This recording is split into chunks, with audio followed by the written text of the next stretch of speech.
Welcome to the Modern Insurance Agents Podcast. Today we're going to talk about their number one reason why leads don't convert.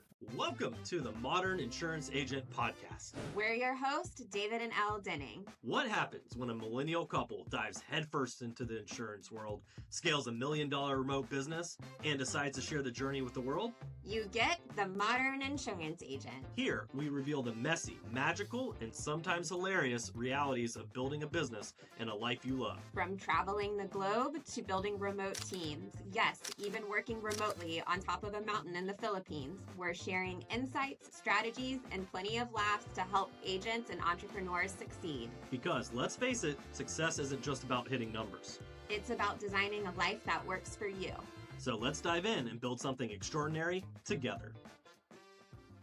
Leads are like Netflix watchers. They're not ready to binge or buy just because they saw the trailer. But first, Elle, where can they get all the goodies and all the show notes and everything we got for them? Absolutely. If you want to get all of the notes, everything that we're going to talk about here, plus your guide to starting your own organic marketing strategy, head on over to jumpstartgonow.com/podcast to get all of the notes and all of the goodies. So just because someone saw your content or filled out a form doesn't mean they're ready to buy, right?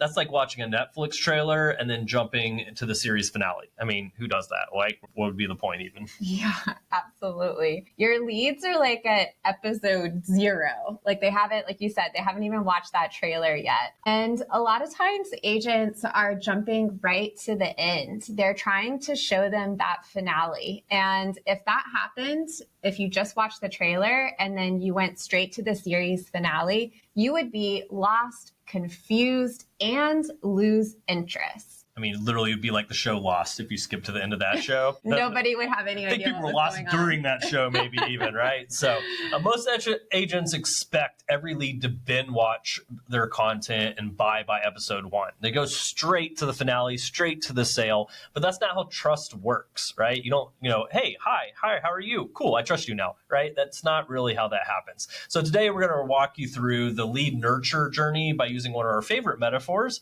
binge watching Netflix. Let's go. Okay, David, let's talk about stage number 1, the trailer scroll. What does that look like? That looks on Netflix. It looks like me scrolling through and like, ooh, this show looks interesting. And they're recommending to me. Usually Netflix knows what I like. It's true. But I got to decide, right? I have 1,000 things on my list. There's only so much time, especially when you're building businesses you can watch. So I got to make sure it's worth my time to invest any time to even check it out, right? Because there's a million things, right? And so this is like in your prospects journey. This is like they just filled out a form or they saw a post. There's zero emotional investment. It's just kind of like, yeah, sure, maybe, or, I saw something, okay, right? They saw your ad, they scrolled past your reel or filled out a form, and honestly, they don't even know your name or remember it. And honestly, what's going through their head is, this might be relevant, but who are you again? Which is every agent's favorite thing to hear, right? Skip, I'm David and I'm here to sell you a policy, right? And that's not how that works. So what do agents do wrong? They jump straight to the pitch, straight to the finale, right? They don't even know if it's worth investing their time to listen to you or even who you are or how to trust you, right? And especially with the rise of AI, some stuff we'll probably talk in future podcast episodes on, like, the more human and the more trustworthy you are, but that doesn't happen just instantly, right? So like, it's like asking someone to binge watch a show they haven't even read the title of, right? Yeah. Like, I have no idea if this show is for me, what's this about, so let me click and invest the next hours of my life watching this thing. So that's kind of like hey, are you ready for a quote today? Yeah. Or even just like a straight to book a call. Like I see this happen all the time without any type of nurture. Agents are like, book a call. Hey, why haven't you booked your call yet? Or just like dialing them endlessly. And I'm going to give an example right now because it just happened like 5 minutes ago before we started shooting this podcast. I had friend requested someone on Facebook. It was actually an agent. And I don't think they knew who I was at all. They just accepted the friend request. Very first message immediately, no name, not even personalized to me. It was just like, hey, if you're looking for a job, I can hook you up with a job. And if you're keeping your options open, or I can help you with a policy, just let me know and I can get you a policy written and stuff. That was their first thing, a whole giant paragraph, none of it personalized, no research, even who I am at all, just accept a friend request, copy paste this thing in there, and hopefully someone will bite. Needless to say, I think the agents maybe at the very beginning, which I understand, especially if they're taught that way, I was kind of like, hey, happy to help you and help with the first message, right? And so that's what we're talking about today. It's not skipping straight to the end result and then getting frustrated of, well, I guess no one wants insurance or no one, wants to come work for me. It's because you're skipping all the steps, right? Yeah, absolutely. And then another big mistake that we see agents make is sending long paragraphs or quote options and getting into the details, which is kind of like dropping season 4 spoilers when someone's barely even seen the trailer. They really want to just like get into all of the details and the nitty gritty, and the person still even deciding they don't even know who you are, what any of this is about. Listen, I can't skip straight to did Goku beat Frieza and stuff like that if I haven't watched the first episodes, right? Or whatever's going on Gilmore Girls or whatever your, pick your poison on the shows, right? But the long people are lazy, they don't want to read a long paragraph.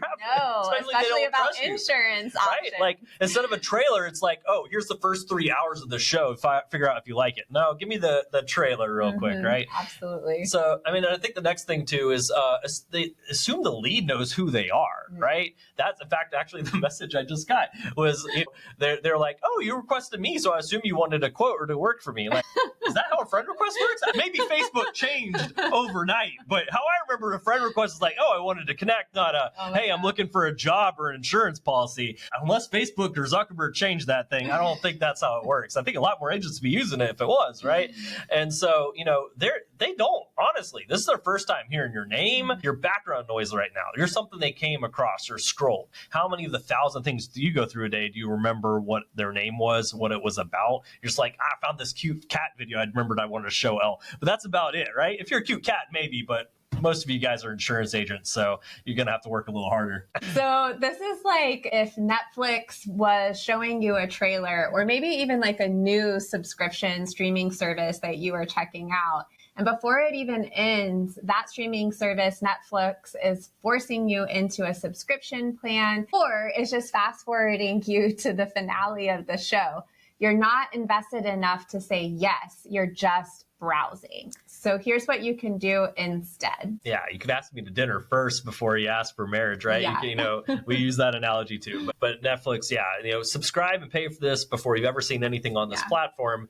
I don't think Netflix would have the same model if that was effective, right? So instead, you can introduce yourself like a series, a trailer, right? Like you should have a trailer for yourself to capture interest, intrigue, why people should listen or take your word for things or learn from you, right? So here's what I do. Here's who it's for. Here's how I help my clients. Focus on building curiosity and safety, right? I want them to trust me, to listen to me, realize I'm not here to immediately hardcore pitch them like the Wolf of Wall Street or something like that. And that's where I now got their attention, and now I can build this trust and take them through this series. Right? Absolutely. And some examples of what this like building curiosity, also safety sounds like, looks like, is going to be a lot through content. We really, really encourage all of our clients, agents that we work with, to create content. And so thinking about content like this that you can send to your clients, if you're posting videos, you can easily send the link to the content that you've posted. So something like for life insurance, most people aren't even sure what life insurance costs, so they don't ask. Could you build an easy video, like a little quick 30-second, 60-second video around that, and use that as a way to start introducing what you do to your prospects? For Medicare, if you've ever felt confused about all of the mailers, you're not alone. Okay, this is likely where most people are starting. They do likely feel overwhelmed and confused. PNC, are you just checking rates? Cool. Here's a quick 60-second breakdown of what most homeowners miss. Again, we're keeping it bite-sized. We're making it all about that trailer, making it interesting, curiosity-driven, and very, very low pressure. We're meeting them where they're at as a part of this. And, and this is value-based, right? If I found out a little bit about them and then I was like, oh, yeah, I think you might find this valuable in this little educational thing I've done, that's a great way to lead with value, which is what we're talking about right here.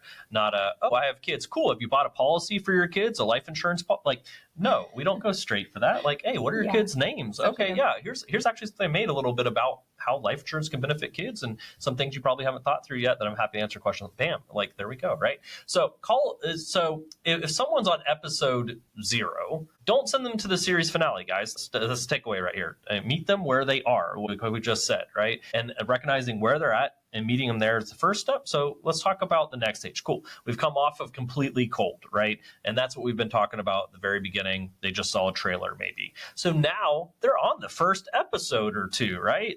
Lukewarm. Maybe not warm yet, but they're lukewarm. They maybe recognize your name a little bit. They're starting to pay a little attention. You've captured a little curiosity. You stop the scroll in the scroll, right? Which is a big thing. If you can stop the scroll and get them paying attention to you, you're doing well, right? And so what does that look like? They've opened a message, they've clicked a link, they've watched a video, but they haven't engaged yet. They haven't like, hey, give me a call, or hey, I'd like to know more. Hey, like, can we meet sometime and talk about this more in depth? Absolutely. And so what's going on in their head, what they're thinking to themselves is, I'm intrigued, the curiosity is piqued, but I still don't know if this is for me. And here's what agents do wrong. First, they assume that silence equals a no. And that's like assuming somebody has stopped watching the show right after episode 1. I would say that this is a big mistake that agents make, is that they aren't allowing the nurture process, which is a natural process, to start taking shape, because people still are in that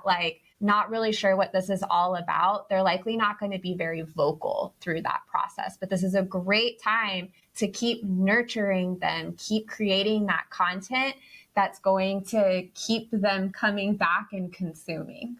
I think that's big. I think a lot of people, when I don't know things or confused about things, I generally I have to change myself, but generally don't want to ask, don't want to be the person, I didn't get it, I don't understand, I'm confused, stuck, I'm just more of okay, I'm going to be quiet, right? And I think that's a lot of these prospects. They're just going to be quiet until I kind of give them the reason to ask their question, or they feel comfortable asking that question, which may be being in front of them a few times. So the next thing is they try to close before there's a connection.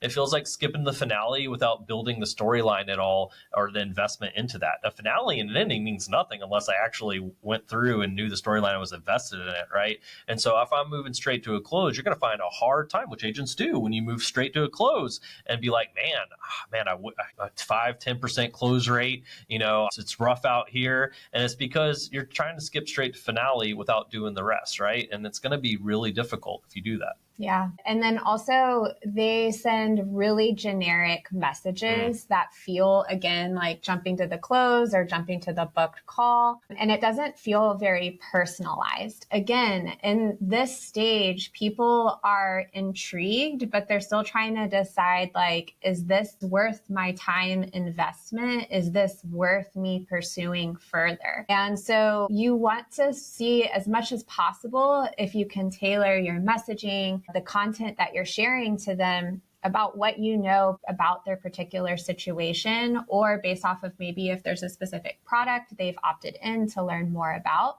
Because if you aren't really crafting your follow-up, your nurture sequence in a personalized way, it's kind of like recommending the wrong show right off of the bat because you didn't bother to ask what they like. And it's going to feel very generic, and it's going to feel not as tailored, personal, and they're just going to feel like another number. So when you personalize, it's really going to help you stand out. I love it. And there's no excuse today really not to personalize. Yeah. With AI and a lot of stuff, I can take my standard messaging and craft out a personalization with that, just with knowing a couple facts about them. You just do basics. You can customize something where it feels really nice to them as a part of that. And so when someone watches one episode of a show, they're deciding, do I want to invest my time?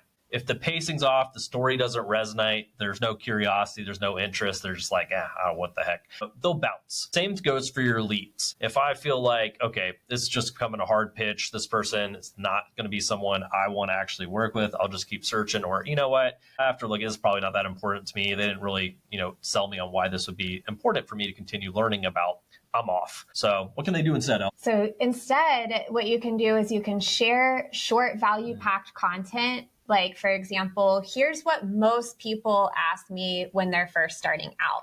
This is a great time to really start using client stories. If you are in text message or you're in direct message with them, use voice notes. Again, use that personalization, and then also use little mini videos. You're really looking to position yourself as a guide, not a closer in this stage. Ideally, not really in any stage.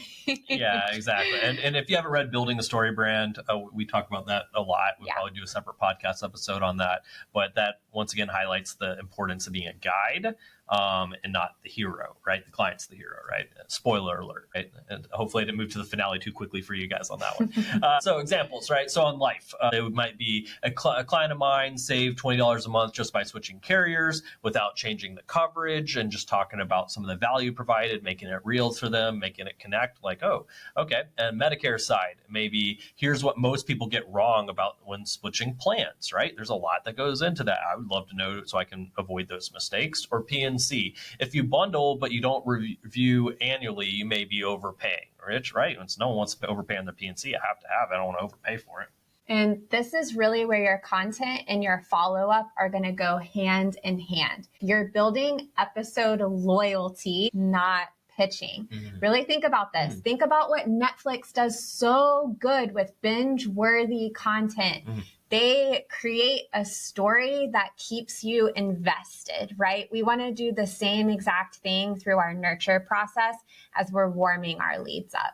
What's the next stage in the process here, David? So we're now moving into the mid-season binge, okay? We're past the first couple episodes. We're pretty invested in this storyline a little bit. We know the characters' names. We know who we're cheering for. We know who we're rooting against to hope they get killed off or, maybe just written off the show or something, depending on the show, right? Hopefully not a reality show. But with this, we're into this. And so we're now in the warm stage, right? Like we can talk with others about this show and keep up. Like we're watching this here. So what does that look like for your prospects? This means they've engaged in DMs. You've been chatting back and forth a bit. They've commented on your content. They've maybe asked a question or two indicating interest, right? Like this is good. They're at a stage where I can continue this conversation with them. Yeah. And what's going on through their heads right now is that they're thinking, I like this. This might even be something that I actually need, but I still have some questions. So here's what agents do wrong at this point. They get lazy with the follow-up or assume the sale is automatic. Just because people have engaged, have interest, doesn't mean like, cool, I'm going to move through with making this decision, this commitment and everything there. They're going to have questions. They assume, oh, they went ahead, they're an easy lay down sign up, right? But no, they're still deciding if this is for them and making that final decision. So I don't want to get lazy with this or assume they're just going to come to me as they're ready or make that decision to book with me. They just haven't booked, so they're just not ready yet, right? No, I got to give them a reason to. So this is like pausing the show mid-season and forgetting to come back, right? Like, oh, I'm really invested in this. Let me pause this. And oops, I never came back to finish this. And then another thing is overwhelming the prospect with too many details or insurance-specific jargon. I see this mistake happen pretty much at every stage of the nurture process, but this is also where, especially if you're not on the call yet with a prospect and you're trying to communicate through text or through DM, you do not want to give too many details at this point. You still want it to be light. You still want it to be curiosity driven. You do not need a 20-slide breakdown. You just need enough to keep them engaged. Yeah, don't be the person who gives them an hour-long presentation and all the details of IULs, how they work, how they're part of the stock market, but not actually, and how, no one cares, right? Like they care what it does for them. There's a solution. There's a reason they didn't go get licensed, become an insurance agent to write their own policy. They're trusting an agent for that. So don't overwhelm them. Like just help be their guide. The next thing is they make it about the product, not the person, right? And like this is like skipping the character arc and going straight to plot points, right? And the product itself is kind of irrelevant. It needs to be a fit and helps them solve that solution, but that's where it's about them and what it's solving and how it's solving that for them and why it's important for them. This is also why people keep policies and their persistency rate if they see why that's important to them and their goals and what it helped them accomplish versus just a product they bought. So don't make it about the product. product. I see so many agents and even brand themselves around a project. Yeah. I'm an FE guy. I'm a final expense guy. I'm a Medicare guy, agent. I'm a home and auto P&C agent. And they make themselves the products versus what they're truly helping people accomplish. Or their carrier on that note too. That too. And so what you can do instead is this is a great time to really try to make this interactive. You want to be in conversation with the prospect in some way at this point, whether that's text, DM, maybe even quick phone call. And you do want to offer that no pressure chat. So a warm lead, they're interested. They've got questions. You just want to keep guiding them through this. This point, you want to think about if you're binging on Netflix, imagine if halfway through the series, all of a sudden everything gets really boring. Who has watched shows like this before? I feel like I definitely have, where it's the first episodes, they get you so hooked, you're interested, and then it just slows down so much. There's unimportant details, there's plot holes that happen, or sometimes the show just completely switches gears and you're confused, disconnected, and unsure about where this is even going. You do not want to do this to your prospects. So David, what can they do instead? Yeah, go look at your continue watching list on Netflix and be like, oh, yeah, I never came back to that show and I probably never will. And that's probably a great example. So what can they do instead? They can keep the content and the conversations personal and consistent. The more I'm going back and forth, every single back and forth is building some more trust, building some more value, building some more connection. That is going to lead to results, guys. And I want to keep it personal, not just, hey, you think about an insurance policy yet? Hey, did you want to come back to that insurance policy? No, make it about them, right? Be a human. I know I say this a lot, be a human. It's that's really the key part of this. Use voice notes, short clips, screen shares. The more you can connect where they can actually hear your voice, they can see you, that helps with authority and trust as well. Avoid just written text, especially if it's going to be a good bit. No one wants to read that, right? Video, voice clips, I use those all the time. Super, super powerful. And then share client success stories that mirror their situation. Give them actual examples of those problems being solved that you're able to help solve even for them, and that also tie into their specific situation. Ellie, you got a few of those actually. Yeah, so you want to think about hopefully you do know a little bit about them and their situation at this point because you've been going back and forth with them. So something like you mentioned your daughter, and then offering an example about how one of your clients has used life insurance to pay for their daughter's college. So ideally you're kind of uncovering and then you're aligning them with stories, again, content that relates specific to them. Medicare, since you're turning 65 in August, timing is important. Here's a video I put together about the enrollment window. Okay, so now again, we're tailoring each step of this, personalizing it to them, and we're going deeper and deeper here. Once we get to know more about them, we can tailor specific video, voice notes, and these little nurture steps to them in their situation. For PNC, I saw you're in XYZ area. Here's a quick guide I put together for homeowners in that area. Again, you're really tailoring this to them, and now you're getting a little bit more product specific and showing them what it can do for them without inundating them with jargon and information that's unrelated. I love it. And you can even use virtual assistants or AI to help you stay consistent with this nurturing. Even mid-season binge watchers need attention. If that's, okay, what kind of content can I cover? What could be useful? In fact, I can even tell it a little bit about my client. Hey, what kind of topic would be educational or would they find valuable? And now I'm creating little bits of content to either share, to post, to stay in front of them with. And that's where, once again, AI can help us come up with these ideas and put them together, refine them. Virtual assistants can help us with actually getting that consistently to all these prospects and staying consistent even as we're busy and helping people with policies as well. Love it. Okay, David, let's talk about stage 4. It's finale time. They're hot, hot, hot. What does this look like, right? And if you ever watch a show to the finale, which I think everybody probably has, this is what we're waiting for. How's this going to end? What's going on? Last episode of Lost, last episode of Breaking Bad, of Soprano. There's so many the legendary finales, for good or for bad. How right? is it all going to end? That's right. It may not be good, right? But that's why we're watching, right? We are hooked. And so what does this look like? They are asking specific questions, right? I know anybody who does sales, when they're like, well, how can I pay? What methods of payment do you take? That is a very good question that they're asking at that point. Maybe they've booked an appointment with you to actually go through putting a policy in place.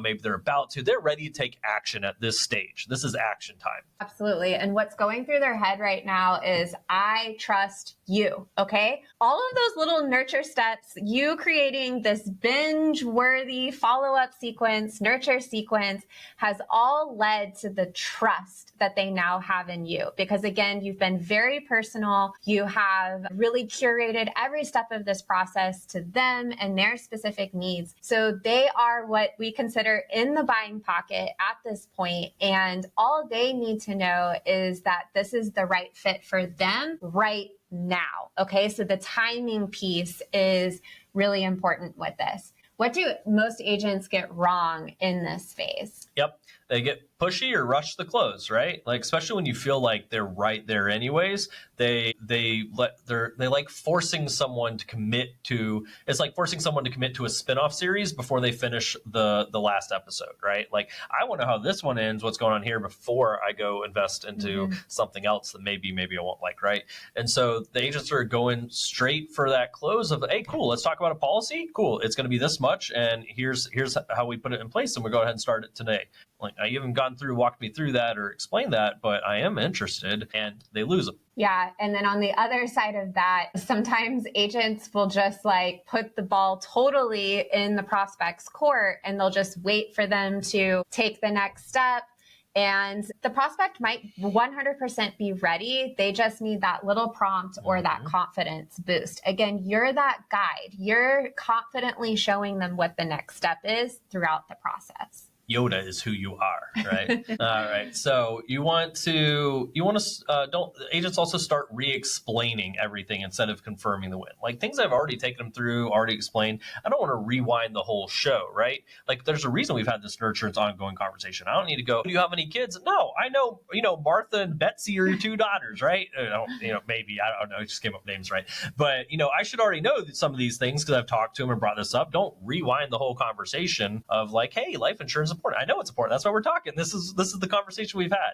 So they're already hooked. Just give them and guide them to the next step. So it's the final episode. They're emotionally invested. All you need to do is stick the landing. Don't disappear. Don't derail the plot. Help them close the loop. I love it. So what can they do instead? You can confirm the fit, and the fit for them just reinforces that it is for them, right? You can guide them to the next step clearly, and you can make the next steps simple and clear. Anything is simple and clear is always good, right? Always assume it could be simpler, right? And make it simpler. And affirm their decision.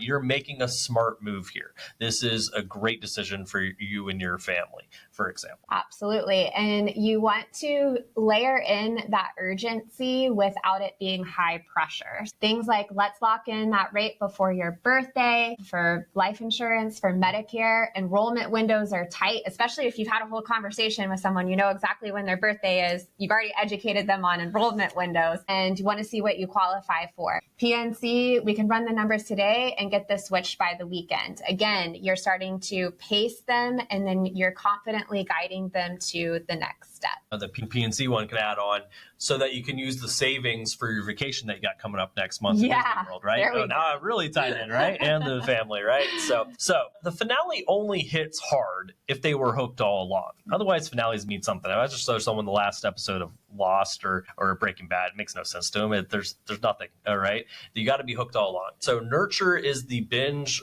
or the nurture of the binge-worthy content is what makes the closing feel easy, right? That's the work you've put up prior to that is what makes all of this easy and straightforward and feels supernatural. It's because you already did the work and the nurture prior to it. And that's why it's like, oh, I like this. This wasn't difficult. I didn't have to fight the prospect. They were ready to just move along. Absolutely. All right, so you stuck the landing, you closed the deal. The finale was amazing. But David, there's a bonus to this. What about season 2, baby? So when you're hooked and it's gone well and you love that first season, immediately, if you're like me, the very next thing you do is go Google, okay, when's the second season coming out? Is there a second season? Please don't tell me it stopped there, right? And that's keeping the hooked for season 2, which is cross-selling and referrals in regards to your prospects, right? So your client just finished the series, they bought the policy, you've got the deal, everyone's happy, but don't roll the credits because now it's time for season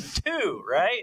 We're coming back for more, baby. So what happens when you finish that amazing show? You tell your friends, right? You go look for those spin-offs. You rewatch your favorite part. Your leads, your prospects, and well, your client now is no different. When you deliver a binge-worthy experience for them, they're going to come back for more and they're going to bring others with them. Even better. And then also season 2 opportunities is cross-selling, right? So you help them with life insurance. There's probably a gap in their home, auto, health, or even legacy planning, right? There's always possibilities there. And so as far as Netflix, it's like loving The Witcher and realizing there's a whole spinoff you didn't even know about and side movies and all these things, which there are. And I watch those too, by the way, because I do love The Witcher. So many times agents, they'll close the sale, but then they really don't take time to even educate their clients about all of the other services that they offer. So this is a really awesome time to do that.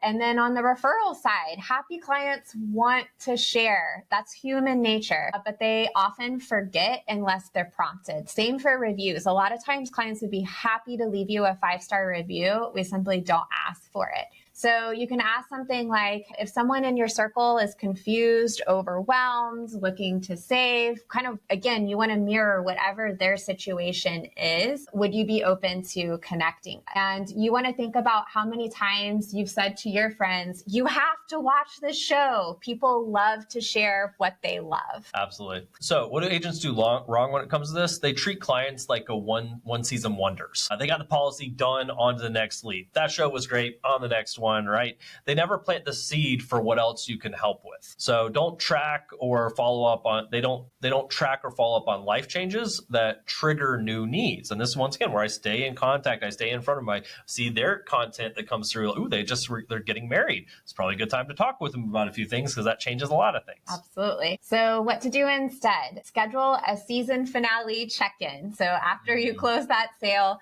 30 to 60 days later, go ahead and book that appointment. Set it on the calendar. And you frame this as, let's make sure everything looks good and see if anything else has come up. So of course, clients are going to be fatigued after they've gone through the entire discovery process of a new policy. So on 30 days later is a really good time. Make sure that they got all of their documents, everything in the mail, and review again, kind of like resell that to them, remind them of the benefits of the policy, and then use that to help discover and uncover additional gaps that you might be able to help them with. I love it.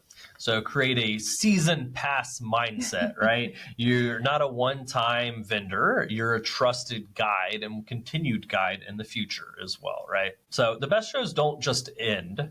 They evolve, right? You know, they build loyalty, they build trust and buzz. We all have those super popular shows we love, like talking about or coming back to.